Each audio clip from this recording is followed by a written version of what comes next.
ನೀವು ಸೈಟ್ ತೊಗೊಳ್ತಿರೋ ಇಲ್ವೋ ಬೆಂಗಳೂರಲ್ಲಿ ನವದಂಪತಿಗಳು ಅಥವಾ ಯೂತ್ ಒಂದು ಸಲಹೆ ಕೊಡ್ತೀನಿ, ನನ್ನ ಪರ್ಸ್ನಲ್ ಸಜೆಷನು.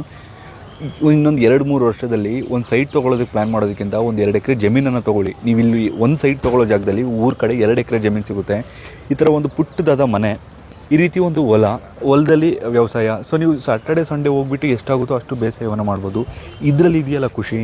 ಸೊ ಈ ಖುಷಿ ನಿಮಗೆ ಈವನ್ UB ಸಿಟಿಯಲ್ಲಿ ಒಂದು ಪೆಂಟ್ ಹೌಸ್ ತೊಗೊಂಡ್ರು ಕೂಡ ಇಷ್ಟು ಖುಷಿ ಬರೋದಿಲ್ಲ.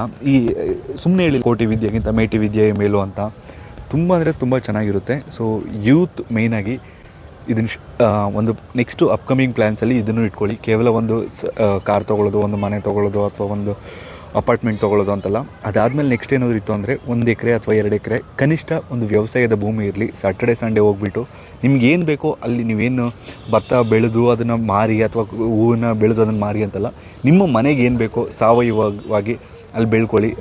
ನಾರ್ಮಲಾಗಿ ಯಾವುದೇ ಇದಾಗಿರ್ಬೋದು. ನೋಡಿ ಎಷ್ಟು ಚೆನ್ನಾಗಿದೆ ಇದು, ತೋರಿಸ್ತೀನಿ ನೋಡಿ. ಸೆಂಟ್ರಲ್ ರೋಡ್ ಬಿಟ್ಕೊಂಡಿದ್ದಾರೆ ಇವರು. ನಾನು ಎಕ್ಸ್ಪ್ಲೈನ್ ಮಾಡಿದ್ದೆ ಇದು ಸಮಗ್ರ ಕೃಷಿ ಬಗ್ಗೆ. GKVKಗೆ ಬಂದರೆ ಇದನ್ನು ನೀವು ನೋಡ್ಬೋದು. ತುಂಬ ಅಂದರೆ ತುಂಬ ಯೂನಿಕ್ಕಾಗಿ ಮತ್ತು ತುಂಬ ಚೆನ್ನಾಗಿ ಮಾಡಿದ್ದಾರೆ. ಸೊ ಯಾರಾದರೂ ವ್ಯವಸಾಯ ಮಾಡೋರಿದ್ದರೂ ಕೂಡ ಈ ಥರ ಪ್ಲ್ಯಾನ್ ಮಾಡ್ಕೊಳ್ಳಿ. ಮತ್ತು ಮಿಸ್ ಮಾಡದೆ ನೀವು ಕೂಡ ಮುಂದಿನ ದಿನಗಳಲ್ಲಿ ಜಮೀನನ್ನು ತೊಗೊಳ್ಳಿ. ಸೊ ಜಮೀನು ತೊಗೊಳ್ಳೋ ನಿಮ್ಮ ಫ್ರೆಂಡಿಗೆ ಶೇರ್ ಮಾಡಿ.